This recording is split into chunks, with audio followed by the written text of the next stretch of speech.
प्रदेश भर में बजरी चोरी पूरे खुले तौर पे चल रही है और अवैध खनन पूरे तौर पे चल रहा है और उस पर कोई रोक नहीं, लगाम नहीं किसी तरह से। मैं तो खुले तौर पे कहता हूँ कि इसमें पुलिस और प्रशासन, अच्छे लोग भी हैं पुलिस प्रशासन में, पर इतने खुले तौर पे इनका सहयोग कर रहे हैं कि हालात खराब है। आज जालोर जिले में आपने देखा होगा, अभी नदी आई और नदी आते ही इतने विशाल खड्डे बने हुए हैं कि उन खड्डों के अंदर जगह जगह मौतें हुई।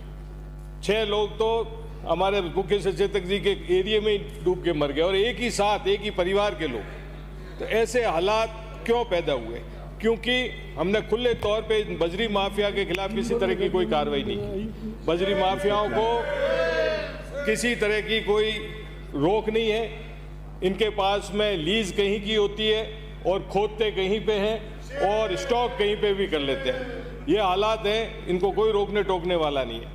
और इसमें आम किसान और आम आदमी परेशान होता है। वो बेचारा एक ट्रैक्टर लेके बजरी खुद के खेत के लिए भी ले जा रहा होता है तो उसको पकड़ लिया जाता है। और यहाँ तक के हालात हैं कि अगर कोई खेत में, आप किसान हैं, ज़्यादातर यहाँ से किसान वर्ग के लोग आते हैं, अगर कोई खेत में अपने एक खेत से दूसरे खेत में खेती के लिए भी मिट्टी ले जा रहा है, उसका भी चालान कर दिया जाता है। और एक ट्रैक्टर के चालान लाख सवा लाख से नीचे नहीं होता है। तो मैं आपके मार्फत अध्यक्ष महोदय ये ध्यान आकर्षित करना चाहूँगा कि इस तरफ कोई कंट्रोल किया जाए। मैं खुले तौर पे कहता हूँ कि इसके अंदर प्रशासन और पुलिस का सहयोग है। प्रशासन और पुलिस को, इस तरह के लोग भी बैठे हैं इसमें जिनको शायद समय पे सैलरी नहीं मिलती होगी पर हफ्ते टाइम टू टाइम मिल जाते हैं, उन्हें सैलरी की जरूरत ही नहीं है, इसीलिए इस तरह के माफिया को पनपाया जा रहा है। मैं आपके मार्फत ये कहना चाहूँगा कि इसका पता लगाया जाए। पहले हम माफियाओं की बात करते थे कि राजस्थान स्तर के माफिया होंगे, अब तो हर जिले में, हर एरिया में माफिया हो गए और इन माफियाओं को पहचानने की कोई ज़रूरत ही नहीं है। आप किसी भी गांव में चले जाएं, उनके पास 10-10 जेसीबी खड़ी है, 10-10 ट्रैक्टर खड़े हैं, उनको कोई नहीं पकड़ता है।